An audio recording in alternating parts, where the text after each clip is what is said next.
লিখেছেও পুরোটা আসামি ভাষায় এবং আসাম গভর্নমেন্ট থেকে।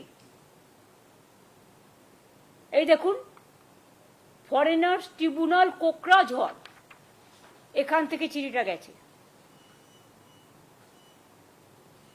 বাংলার ব্যাপারে আসাম কি করে হস্তক্ষেপ করে, এটা শুধু আনএথিক্যালি নয়, আনকনস্টিটিউশনাল, ইললিগাল, এবং ওরা কিন্তু সীমারেখা লঙ্ঘন করছেন।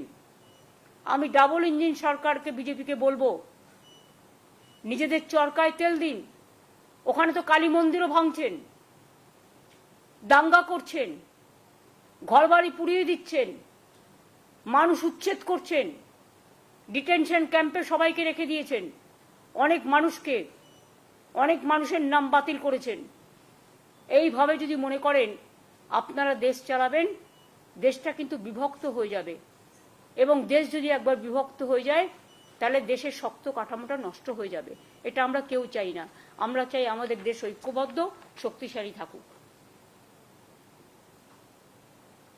এটা যদি কেউ চান, আসামি ল্যাঙ্গুয়েজে লিখেছে, আমি সৌম্যকে দিয়ে দিচ্ছি, সব প্রেসকে একটা করে কপি দিয়ে দেবে। আমি নিজে ভাষাটা পড়লাম, প্রথমে দেখে মনে করবেন ওটা বাংলা ভাষা, তা নয়। আসামি ভাষার সাথে বাংলা ভাষার কিছুটা মিল আছে, আমরা বুঝতে পারি, কিন্তু সবটা তো বুঝতে পারি না, কারণ সবটা সম্বন্ধে আমরা তো অভ্যস্ত নই। কিন্তু ডিটেলস ছুটিটা পুরো আমি বুঝতে পারলাম, লিখেছে আসামি ভাষায়। এবার দেখুন, বাংলাদেশ সাসপেক্ট করে আজকে আবার একটা চিঠি এসছে গভর্নমেন্ট অফ ইন্ডিয়া থেকে, হয় হরিয়ানা থেকে, হরিয়ানার গুরগাঁও থেকে, ডাবল ইঞ্জিন সরকার। সেখানে অনেকগুলো নাম দিয়ে বলা হচ্ছে, in all district Kolkata, district collector মানে ডিএমদের কাছে, মালদা জেলা, দক্ষিণ দিনাজপুর জেলা, উত্তর দিনাজপুর জেলা, নদিয়া জেলা, মুর্শিদাবাদ জেলা, কুচবিহার জেলা, উত্তর 24 পরগনা জেলা, এবং অল এসপিকেও বলা হয়েছে যে এই নামগুলো সব ভেরিফাই করে ইমিডিয়েট আমাদের জানাও, এমএইচ এর গাইডলাইন্স অনুযায়ী। এরা কি চাইছে, বাংলাটাকে দখল করতে নাকি? মানে গায়ের জোরে বাংলা রাজ্যটাকে উঠিয়ে দিতে? ভাষা সন্ত্রাস চলছে, মানুষের উপর অত্যাচার সন্ত্রাস চলছে। এবার প্রত্যেকটা জেলা চুনকে চুনকে, মানে বেছে বেছে জেলার মানুষদের যাতে সংকটে ফেলা যায়। আমি সবাইকে বলবো, কেউ ভয় পাবেন না, আমরা আমাদের কাজ আমাদের মতো করব, মানুষকে রক্ষা করা আমাদের দায়িত্ব এবং কর্তব্য। এই সব করে ভোটার লিস্ট থেকে নাম বাদ দিয়ে বিজেপি যদি মনে করেন মহারাষ্ট্র, দিল্লির মতো বাংলায় জিতবেন, তাহলে ভুল করছেন। মানুষের বিস্ফোরণ গতকাল আপনারা দেখেছেন, কাউকে আমরা নিয়ে আসিনি, তারা নিজেদের তাগিদে এসছেন। এবং এটাও যদি চান, এটাতেও প্রায় নাম আছে 52 জনের।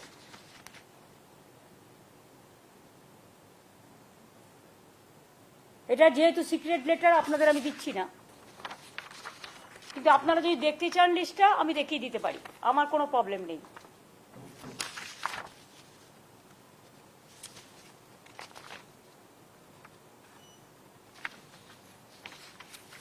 এই দেখুন ফুল পেজ লিস্ট, দেখুন ফুল পেজ লিস্ট, দেখুন ফুল পেজ লিস্ট,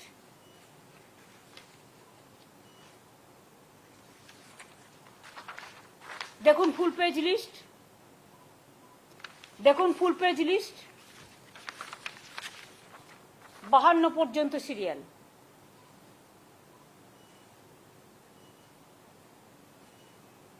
এই যে জেলাগুলো বললাম, সেই জেলাগুলো সব ইনভলভ আছে। এবার আপনারা সাংবাদিক বন্ধুরা আমায় বলুন তো, আপনারা তো সব জায়গায় যান, এটা তো ইন্ডিয়ান সিটিজেনদের রাইট। ভারতবর্ষের যে কোনো প্রান্তে যে কোনো লোক যেতে পারে, কাজ করতে পারেন, রাইট টু ওয়ার্ক। এটা আমাদের সংবিধানে বলা আছে। আমাদের এখানেও যেমন 1.5 কোটি মানুষ কাজ করেন, তাছাড়াও সব স্টেটের মানুষ এখানে থাকেন, ব্যবসা করেন, কেউ ইন্ডাস্ট্রিতে আছেন। কই আমাদের এখানে তো প্রবলেম হয় না? তাহলে আমাদের রাজ্যের লোক যদি কোথাও কাজ করে, তাহলে বিজেপির প্রবলেমটা কোথায়? আর তারা যে নিজে থেকে গেছে তো তা নয়, তাদের স্কিল আছে বলে, ট্যালেন্ট আছে বলেই নিয়ে গেছে।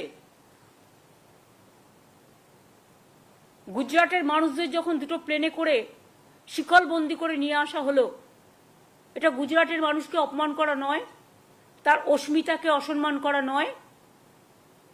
তেমনি মনে রাখবেন, গুরগাঁওয়ে যাদের রেখে দিয়েছেন ডিটেনশন ক্যাম্পে বা জেল তৈরি করে, আসামে যাদের রেখে দিয়েছেন, উড়িষ্যায় যাদের রাখছেন, ছত্তিশগড়ে যারা রাখছেন, মধ্যপ্রদেশে যাদের রাখছেন, রাজস্থানে যাদের রাখছেন, দিল্লিতে যাদের রাখছেন, মনে রাখবেন, আমি জানি না কারায় বুদ্ধি দিচ্ছেন।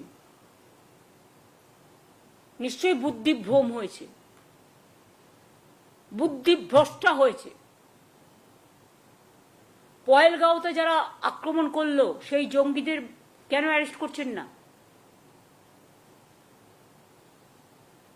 মণিপুরে যে তাণ্ডব আজও চলছে, আসামের মুখ্যমন্ত্রী মহাশয়, আপনাকে সম্মান জানিয়েই বলছি, আপনি মণিপুর তো কন্ট্রোল করতে পারলেন না, আপনি নাকি নর্থ ইস্টার্নের দায়িত্বে।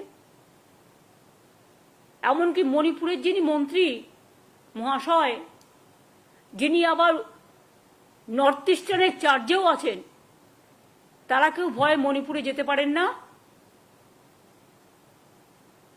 আর যত কিছু আপনাদের রাগ, বিদ্বেষ, বঞ্চনা, লাঞ্ছনা, অত্যাচার, অসম্মান, আমাদের ভাষার উপর অত্যাচার, ভাষা সন্ত্রাস, অস্মিতা, ভাষা আমাদের অস্মিতা, ভাষাকে আমরা মনে করি আমাদের সম্মান, সব মানুষের ভাষা, সব মানুষের সম্মান। আমি আবার বলছি, I am not against of any language, any languages. I love all the languages because unity in diversity is our origin. We have different states, different religions, different food practice, different culture.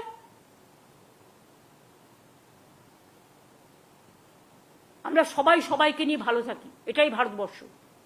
সারে জাহাঁ সে আচ্ছা হিন্দুস্তান হামারা।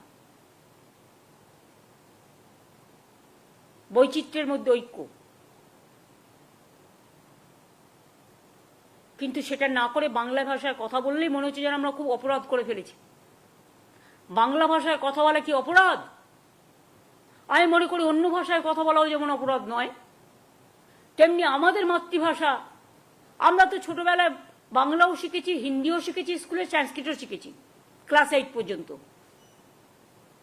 তো যদি আমাদের আপত্তি না থাকে অন্য কোনো ভাষায়, তাহলে আপনারা কেন আমাদের ভাষাভাষী লোকেদের উপর অত্যাচার করছেন? এর থেকে নিজেদের ঘরটাকে সামলান না।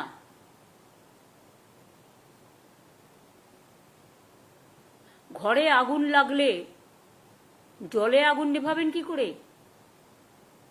আগে তো ঘর সামলান। বাংলার দিকে তাকানোর দরকার নেই। বাংলা 1 নম্বরে আছে, বাংলা 1 নম্বরে থাকবে। আর বাংলার মেধা, বাংলার প্রতিভা, নাসা থেকে ভাষা মাথায় রাখবেন। হারবার্ড থেকে অক্সফোর্ড যান, গিয়ে ঘুরে আসুন।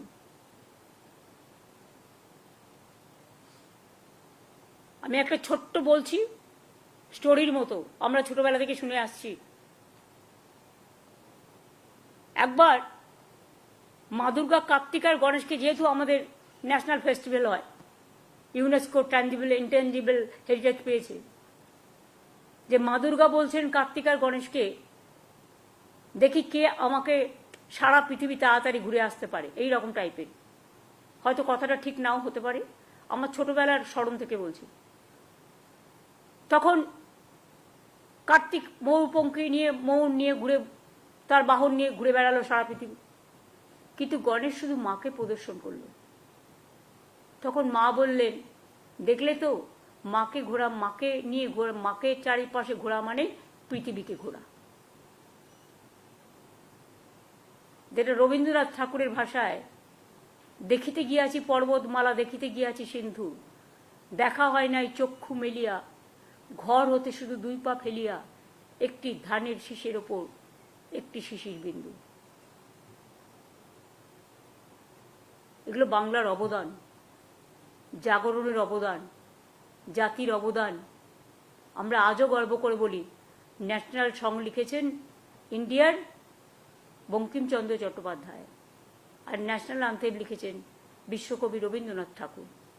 রামকৃষ্ণ বলুন, স্বামী বিবেকানন্দ বলুন, বিদ্যাসাগর বলুন, চিত্তরঞ্জন দাস বলুন, ক্ষুদিরাম প্রফুল্ল চাকি, বিনয় বাদল, দীনেশ মাতঙ্গিনী হাজরা, যাই বলুন না কেন, নেতাজি সুভাষচন্দ্র বোস। গান্ধীজিও খুব ভালোবাসতেন বাংলাকে, যদিও পোরবন্দরে তার জন্ম, গুজরাটে, কিন্তু তিনি যখন দাঙ্গা হচ্ছিল তখন তিনি বেলেঘাটায় গান্ধী ভবনে বসেছিলেন ফ্রিডম অ্যাট মিডনাইটের দিন। কেন জানেন? যাতে দেশ ভাগের পরে কোনো দাঙ্গা না হয়, দাঙ্গা সামলাবার জন্য। তা আমরা ভালোবাসতেন বলেই তো ছিলেন। বেলেঘাটায় গান্ধী ভবন আছে আমাদের।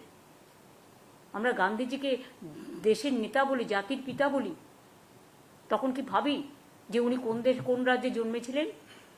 সেটা ভাবি না, আমরা ভাবি উনি জাতির পিতা। দেশের নেতা কেমন হয়? দেশকে যিনি ভালোবাসেন তিনি হয় দেশের নেতা। সুতরাং মানুষকে ভালোবাসলে তবেই দেশকে ভালোবাসা যায়, আর মানুষকে ভালো না বাসলে দেশকে ভালোবাসা যায় না। এইটুকুই আমার বলার ছিল। আমি ডকুমেন্টটা সিএস এর কাছে দিচ্ছি, কারণ যেহেতু ডকুমেন্টটা আমাদের কাছে এসছে। এই পর্যন্ত আজকে আমার বলার ছিল। তারপরে যদি এই সাবজেক্টের উপর আপনাদের কোনো কোয়েশ্চেন থাকে, ইউ ক্যান। एक सवाल था पार्लियामेंट से जुड़ा हुआ। पहले आप बताओ, आप लोग तो हम जो कहते हैं वो आप कहते हैं, वो तो नहीं कहते हैं। आप लोगों के ऊपर तो रेस्ट्रिक्शन होता है, बीजेपी जो कह देता है वही आप लोग कह देते हैं। आप कर सकते हैं ना, हम जो बोलते हैं करने का हिम्मत है। आज तो दूरदर्शन को भी ले लिया, एएनआई को भी ले लिया, सबको ले लिया, लेकिन आप पूछिए, आपका पूछने का हक है। कल पार्लियामेंट में राज्यसभा में ऑपोजिशन एमएलए से मूव किया था नोटिस जस्टिस वर्मा के खिलाफ, उसके बाद ही वाइस प्रेसिडेंट जगदीप धनखड़ ने उसको एक्सेप्ट किया। आपकी उसको घुमा रहा है। देखिए,